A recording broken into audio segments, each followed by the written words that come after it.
toutes et à tous, j'espère que vous allez bien. Alors, aujourd'hui, je voulais évoquer une affaire de disparition.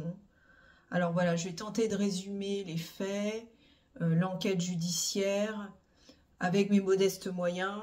Hein, voilà, je ne suis pas en montage vidéo, c'est pas top, etc. Donc, ça va être plus un résumé, voilà, factuel, sans passer par beaucoup de moyens techniques. Mais bon, voilà. Donc, je voulais revenir sur l'affaire de la disparition de Tiphaine Véron.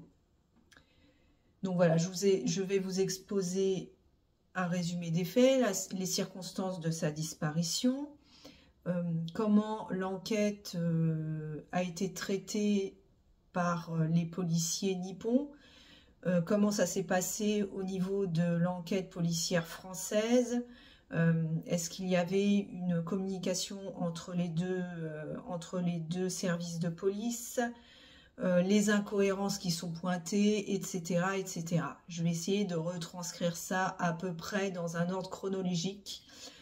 Voilà. Donc, je commence. Donc, Tiphaine Véron est une jeune femme de 36 ans à l'époque. Elle disparaît le 29 juillet 2018 au Japon. Alors, donc, Tiphaine Véron est une jeune femme qui est passionnée depuis toujours par le Japon. Elle a vraiment la fibre artistique, elle est passionnée par l'art, la littérature, la musique, et elle parle couramment le russe et le japonais. Elle est assistante scolaire et elle a une famille très unie. Elle est très proche de sa mère et de ses deux frères ainsi que de sa sœur. Donc Tiphaine s'était déjà rendue dans un premier temps au Japon et c'était son deuxième séjour qui devait avoir lieu du 27 juillet au 15 août 2018. Donc elle était très enthousiaste à l'idée de retourner au Japon, un pays qu'elle affectionne particulièrement, de par la culture nippone, les paysages très diversifiés, les temples, etc. Alors, comme c'était une jeune femme très structurée, elle avait prévu à l'avance, elle avait fait un planning en fait de son circuit et elle avait réservé tous les hôtels, prévoyant le nombre de nuits où elle allait rester dans chaque endroit. Elle avait vraiment tout planifié à l'avance, c'était carré, tout était sous contrôle. Donc sa famille n'était pas plus inquiète que ça puisque Tiphaine avait l'habitude de voyager seule.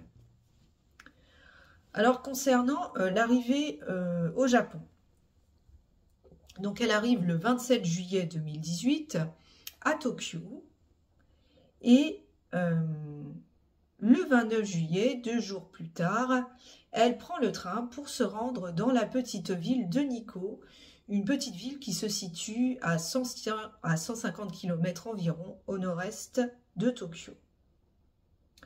Donc c'est un voyage touristique.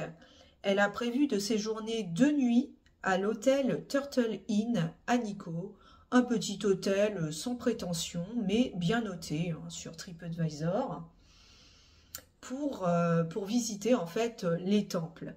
Donc Nikko, en fait, c'est une petite ville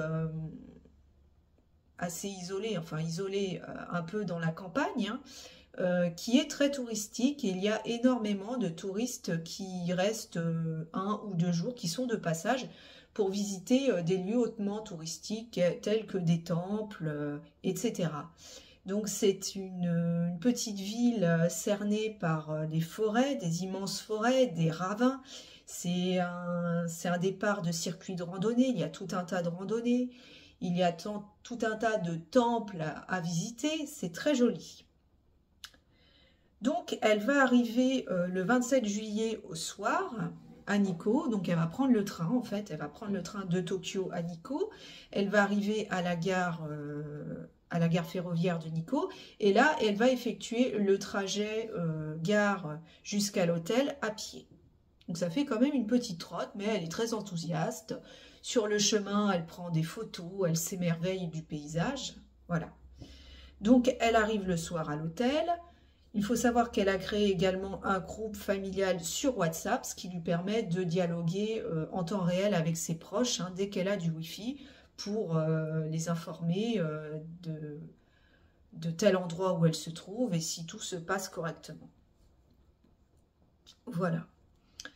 Alors, il faut savoir que Tiphaine a quelques petits soucis de santé. Elle est épileptique depuis de nombreuses années, mais depuis quelque temps, elle a un traitement, elle a des médicaments qui lui permettent de mener une vie tout à fait normale, sans crise d'épilepsie.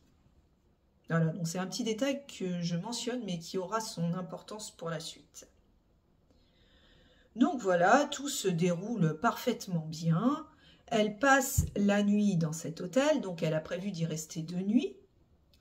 Et il faut savoir, petit détail qui a son importance également, qu'elle elle séjourne dans une chambre qui se trouve au rez-de-chaussée de l'hôtel et que c'est la seule chambre qui se trouve au rez-de-chaussée, les autres chambres étant dans les étages supérieurs. Sachant que c'est vraiment un petit hôtel, quand on regarde les photos, c'est vraiment pas l'hôtel, vraiment l'usine à touristes, c'est vraiment un truc enfin pas confidentiel, mais vraiment très familial, on va dire. Donc cet hôtel est géré par un homme et sa femme, voilà, c'est assez familial. Donc le lendemain matin, elle va prendre le petit déjeuner. 5 témoins présents à l'hôtel, des clients vont attester de sa présence à l'hôtel le matin. Elle prend le petit déjeuner, il semble qu'elle a même une conversation avec un couple de touristes allemands. Et donc, tout a l'air de se passer tout à fait correctement. Donc voilà, elle prend son petit déjeuner. Et là, le propriétaire de l'hôtel indiquera plus tard que Tiphaine est sortie de l'hôtel à 10 h. Bizarrement, le portable de Tiphaine va être connecté au Wi-Fi de l'hôtel jusqu'à 11 h 40. C'est un peu étrange. Alors, les dernières images de Tiphaine, donc la montre avec des caméras de vidéosurveillance, donc déjà à l'aéroport, à la gare, dans un restaurant japonais, et pour la dernière fois, je crois, semble-t-il, sortir... Ah non, je crois qu'on n'a pas de caméra la montrant sortir de l'hôtel. Bon. Il y a quelques caméras où on la voit, en tout cas, il y a une photo. Il y a une photo qui la montre le matin même de sa disparition à l'hôtel, en tout cas. Et donc, à partir de 10 h, 11 h, midi, Tiphaine, sans qu'on sache réellement si elle est sortie de cet hôtel, et se volatilise. Alors, ce jour-là, elle avait prévu un certain nombre de visites, comme le montre son planning. Elle devait visiter des temples aux alentours, peut-être effectuer une petite promenade dans la forêt environnante, etc. Bref, tout était déjà planifié à l'avance. Alors, le lendemain matin, elle devait théoriquement procéder au check-out, puisqu'elle avait prévu de passer 2 nuits à cet hôtel. Et le gérant, n'ayant pas de nouvelles de Tiphaine, va prévenir la police du fait que Tiphaine semble avoir disparu, alors que toutes ses affaires sont encore dans sa chambre d'hôtel, bien évidemment. Donc là, en fait, la police nippone va contacter la famille de Tiphaine pour les prévenir de sa disparition. Alors très rapidement, les 2 frères et la sœur de Tiphaine vont se rendre sur place au début du mois d'août, suivis rapidement par la propre mère de Tiphaine. Et là, les agents de service de la police nippone vont accueillir la famille en leur indiquant que Tiphaine a disparu et que selon eux, ils orientent très rapidement l'enquête sur une disparition accidentelle, puisque, toujours selon leur dire, un typhon est passé dans le secteur quelques jours avant, ce qui a provoqué une crue d'un fleuve pas loin de l'hôtel, et que d'après eux, Tiphaine aurait, au cours de cette promenade, se serait penchée sur ce fleuve et serait tombée. Voilà, leur hypothèse, c'est que le corps de Tiphaine a été emporté par le courant, et comme il y a eu une crue provoquée par un typhon, eh bien, le corps de Tiphaine est introuvable. Ils vont même donner à la famille de Tiphaine un foulard et un plan qui, d'après la police nippone, appartient à Tiphaine. Ils vont même jusqu'à dire que, étant donné qu'elle était épileptique, elle a peut-être fait une crise et qu'elle serait tombée malencontreusement dans le fleuve. Mais la famille va très vite se rendre compte que cette piste criminelle sur laquelle la police semble s'orienter ne tient absolument pas la route. En effet, le portable de Tiphaine, donc, qui borne au Wi-Fi de l'hôtel jusqu'à 11h40 le matin de sa disparition, va cesser d'émettre brutalement le même jour à 18h11.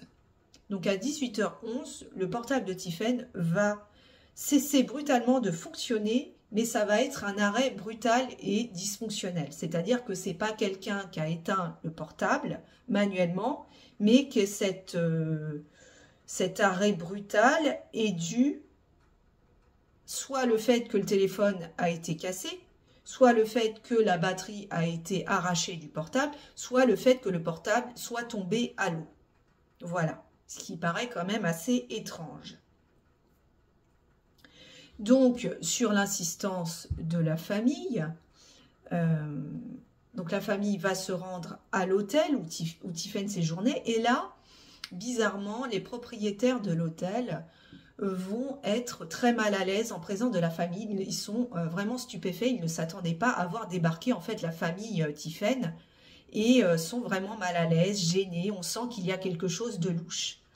Là, les officiers de la police nippone vont procéder à des examens dans la chambre où Tiphaine séjournait, et ils vont passer la chambre, ils vont faire des tests luminol, et là, tout de suite, le test luminol va révéler la présence de taches suspectes sur le mur de la chambre, et également de nombreuses traces sur la couette du lit où dormait Tiphaine. Donc ces traces suspectes vont ensuite faire l'objet d'un autre examen pour déterminer si oui ou non il s'agit de traces de sang, évidemment, c'est très important. Mais bizarrement, la police va faire un examen uniquement sur le mur et va conclure que ces traces de sang, que ces taches suspectes ne sont pas des traces de sang, que pour eux c'est autre chose, mais ce ne sont pas des traces de sang, parce qu'encore une fois, le test luminol est là pour déterminer, je crois, la présence de fer. Donc on sait que dans le sang il y a du fer, et que ça tourne en fait, lorsqu'il y a présence de sang, ça tourne au rouge. Et là en fait la couleur tourne plutôt au rose, et la police va conclure très rapidement que ce n'est pas du sang, mais que ce sont des traces, des taches comme ça, mais que ça n'a rien à voir avec du sang. Et ils ne vont pas faire d'examen non plus sur les traces suspectes qui se trouvent sur la couette du lit. Et là, bizarrement, donc malgré le fait d'avoir détecté ces traces de suspects qu'ils ne considèrent pas comme du sang, ils ne vont pas considérer que cela est très suspect et que ça pourrait orienter l'enquête vers la piste criminelle. Ce qui est quand même dommage. Donc là, la police nippone va conclure très hâtivement et très rapidement à une piste accidentelle. Tiphaine serait tombée donc dans un ravin, dans la rivière, et le courant l'aurait emportée de sorte que son corps serait introuvable. Alors, les jours qui vont suivre, en août 2018, une battue va être effectuée aux alentours de l'hôtel pour essayer de retrouver la trace de Tiphaine, sans succès, et puis pas grand-chose ne va se passer. En effet, Alors, les propriétaires de l'hôtel vont être auditionnés, mais bon, sans qu'on leur pose vraiment des questions pertinentes. Et par contre, l'enquête va révéler beaucoup de défaillances de la part de la police nippone, puisqu'il ne va pas prendre le soin de recueillir les témoignages des clients présents à l'hôtel au moment de la disparition de Tiffen. Or, les chambres sont très mal insonorisées, les murs sont très fins et la police nippone ne va pas avoir l'idée de recueillir les témoignages de voisins qui auraient pu entendre quelque chose. Donc voilà, pas d'audition des voisins. Pareil, les quelques caméras de vidéosurveillance présentes sur le site ne vont pas du tout être exploitées. Et surtout, le portable de Tiffen, qui est donc introuvable et qui a cessé de brutalement d'émettre à 18h11, le jour de sa disparition, ne va pas faire l'objet d'un bornage. On ne va pas essayer de le géolocaliser, de sorte qu'on ne peut pas essayer de retracer le parcours qu'elle aurait pu effectuer. On ne sait pas finalement si Tiffen, le matin de sa disparition, est réellement sortie de l'hôtel ou pas. Est-ce qu'elle est réellement partie se promener dans les alentours et qu'ensuite il lui serait arrivé quelque chose au cours d'une promenade, ou bien est-ce qu'il lui serait arrivé quelque chose dans sa chambre d'hôtel? Bref, tout ça est totalement inexploité par la police nippone. Voilà. Alors, il faut savoir que le Japon, donc, qui est présenté, c'est vrai, de prime abord comme un pays très sûr, cache une face beaucoup plus sombre, un peu cachée aux touristes étrangers. Mais voilà, ça s'appelle le phénomène des évaporés. Alors, le phénomène des évaporés, c'est qu'au Japon, pas mal de personnes chaque année choisissent de disparaître volontairement. Enfin, une partie, il y a beaucoup de gens qui disparaissent au Japon chaque année. En effet, il y a beaucoup de personnes qui ne supportent plus la pression sociale et la pression professionnelle et qui choisissent, en fait, qui sont carrément en rupture avec la société japonaise et qui choisissent de disparaître volontairement pour se forger une nouvelle identité parce que leur vie actuelle leur paraît totalement insupportable. Il y en a aussi qui sont désespérés et décident de mettre fin à leur jour, notamment dans des campagnes reculées, telles cette région autour de Nikko. Des personnes qui mettent fin à leur jour dans des forêts reculées du Japon. Et on appelle ça le phénomène des évaporés. Ce qui fait que la police japonaise, en fait, ne va pas enquêter en fait, sur ces disparitions, car elle va considérer dans un premier temps que ce sont des disparitions volontaires, que les personnes ont décidé de leur plein gré et de leur propre chef de disparaître volontairement. Donc ça ne donne pas lieu, comme en France, à des enquêtes et des informations judiciaires qui vont être ouvertes pour enlèvement et disparition inquiétante, enlèvement et séquestration.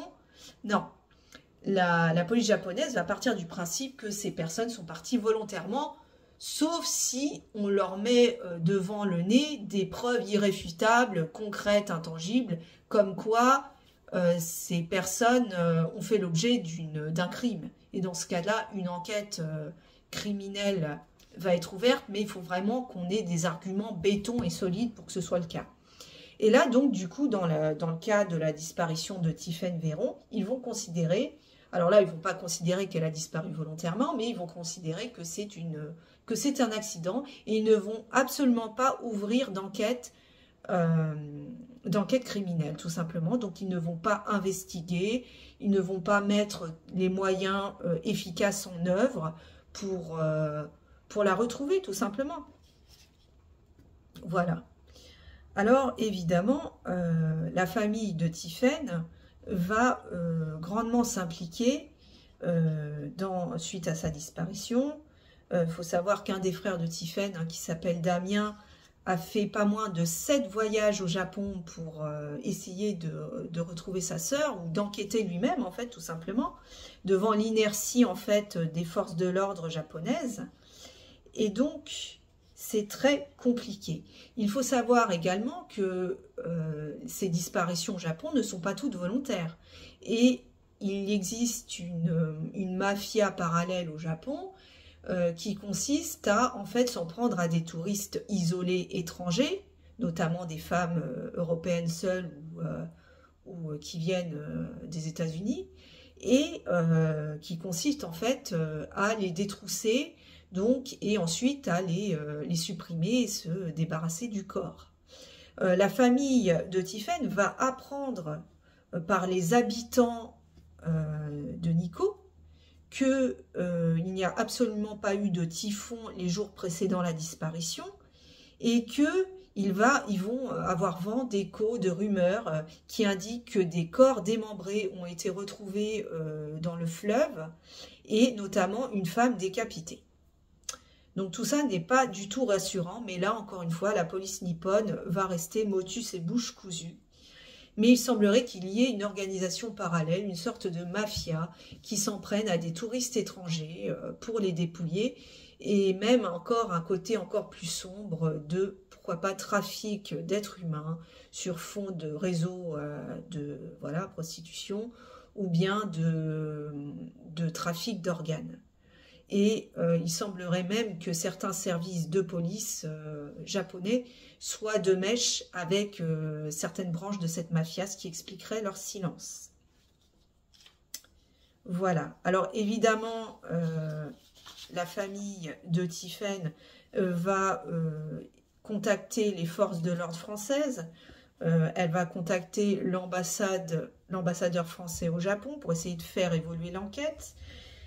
Elle va se rapprocher des services de police français qui vont essayer en fait d'entrer en contact avec les services de l'ordre nippon pour se faire transférer le dossier. Mais là encore, les Japonais, les forces de l'ordre japonaises vont freiner des cas de fer et ça va être extrêmement compliqué de récupérer un dossier. Très très très compliqué. Très très très compliqué. Donc en septembre 2018, concernant l'enquête judiciaire en elle-même, après 2 battues aux alentours du lieu de la disparition de Tiphaine qui n'ont rien donné, une enquête va être ouverte en France pour enlèvement et séquestration. En 2019, la France va finalement réussir à récupérer le fameux dossier de police japonais et une traduction va être faite sur ce dossier qui, dans un premier temps, paraît assez épais, mais au final, on regarde, quand on consulte le dossier, on se rend compte qu'il y a, c'est plein de vide en fait, c'est bourré de témoignages qui ne sont pas forcément crédibles. Il n'y a pas eu d'exploitation des caméras, il n'y a pas eu de bornage du portable de Tiphaine, il n'y a pas eu d'audition des clients présents à l'hôtel au moment de sa disparition. Donc c'est un dossier qui est rempli de vide. Ça pointe les défaillances et les lacunes de l'enquête policière japonaise. Donc, la police française n'a pas accès aux enregistrements des caméras vidéo, car ces caméras n'ont pas été exploitées, puisque la police japonaise n'a pas ouvert d'enquête criminelle. Elle n'a pas ouvert d'enquête criminelle, elle est simplement focalisée sur la piste accidentelle. Donc, toujours tout ça pour vous dire que l'enquête est vraiment au statu quo. Donc début 2020, on apprend que la police japonaise refuse de collaborer avec la police française et souhaite clôturer le dossier. En mars 2020, la famille de Tiphaine qui s'était administré les services d'un avocat va changer d'avocat. Ensuite, malheureusement, il va y avoir la crise Covid qui va évidemment retarder tout ce qui est procédure judiciaire. Et fin 2020, la famille de Tiphaine va avoir recours au service d'un détective privé. En mars 2021, la famille de Tiphaine va faire une requête auprès du juge d'instruction pour lui demander de faire des actes d'investigation, de réouvrir l'enquête. Et là, on va apprendre le 28 juillet 2021, soit 3 ans jour pour jour après la disparition de Tiphaine, qu'il n'y avait pas de phénomène météorologique notable au moment de la disparition, enfin les jours précédant la disparition de Tiphaine, et donc il n'y avait pas eu de typhon, il n'y avait pas eu de phénomène de crue, et donc la piste accidentelle tombe à l'eau. Donc fin d'année 2021, la juge d'instruction va refuser de se rendre au Japon et souhaite prononcer un non-lieu de ce dossier. Elle estime que ça servirait à rien de se rendre au Japon, qu'elle n'en apprendrait pas plus. En 2022, donc une nouvelle juge est nommée en remplacement de l'ancienne juge et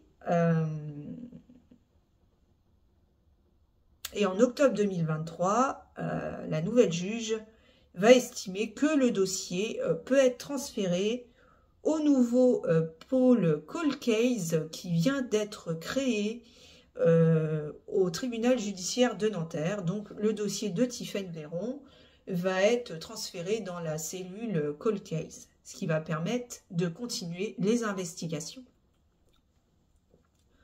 Donc là, la famille de Tiphaine va s'octroyer de nouveau les services d'un nouvel avocat en la personne de Maître Herman, donc qui est spécialisé dans des affaires médiatiques judiciaires.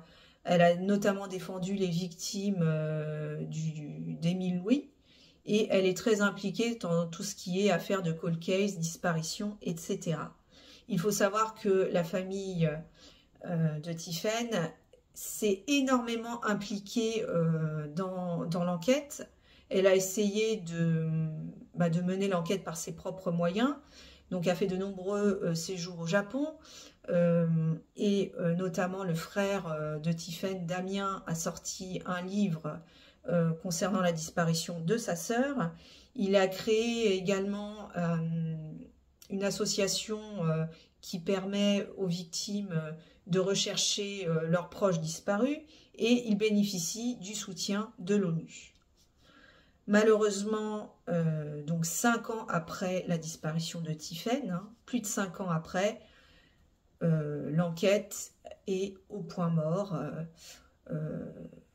Voilà, on n'en sait pas plus. On ne sait pas malheureusement ce qui est arrivé à Tiphaine, puisque les moyens déployés par la police nippone sont restés très superficiels.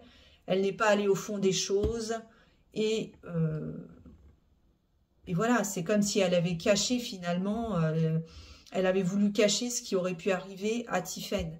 Elle a foncé tête baissée sur la piste accidentelle sans procéder, sans recueillir les témoignages nécessaires.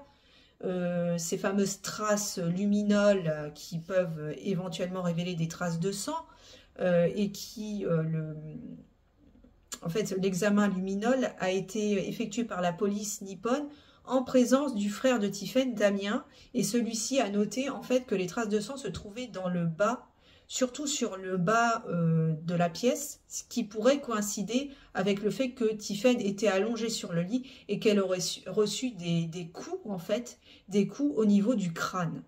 Mais comme les traces suspectes qui ont été détectées sur la couette n'ont pas fait l'objet d'un examen complémentaire, on ne sait pas s'il s'agit de traces de sang. Mais clairement, il y a de fortes chances que ce soit des traces de sang. Ce qui montrera il s'est passé quelque chose dans cette chambre d'hôtel. Donc voilà, la région, pareil, n'était pas sûre, puisqu'il y a eu des agressions sexuelles dans cette région, dans cet endroit. Il y avait même un panneau qui indiquait aux touristes dans le secteur qu'il y avait des personnes qui se faisaient passer pour des faux guides et qui ensuite s'en prenaient à des touristes femmes. Donc vraiment une région pas sûre du tout, un endroit plein de mystères, où peut-être des touristes se sont fait molester, agresser, voler, et voire plus. Voilà ce qu'on pouvait dire sur l'affaire de la disparition de Tiphaine. Donc pareil, n'hésitez pas à me donner votre opinion dans la barre des commentaires, me dire ce que vous pensez de cette affaire, si pour vous c'est la piste accidentelle ou si c'est quelque chose de plus scabreux qui aurait pu arriver à la jeune femme Tiphaine Véron. Qu'est-ce que vous pensez de cette police nippone? Pourquoi elle cherche, on dirait qu'elle cherche à cacher la vérité? Est-ce qu'elle est au courant de quelque chose qu'elle ne souhaite pas révéler? Voilà, pourquoi elle ne communique pas plus que ça avec les services de police judiciaire français? Comment interpréter tout cela? Voilà, bon, si cette vidéo qui est un peu décousue, et j'en suis désolée, vous a intéressé, n'hésitez pas à liker, à partager et à vous abonner pour le référencement YouTube. Quant à moi, je vous dis à très bientôt pour une prochaine vidéo. Et d'ici là, portez-vous bien et affaire à suivre.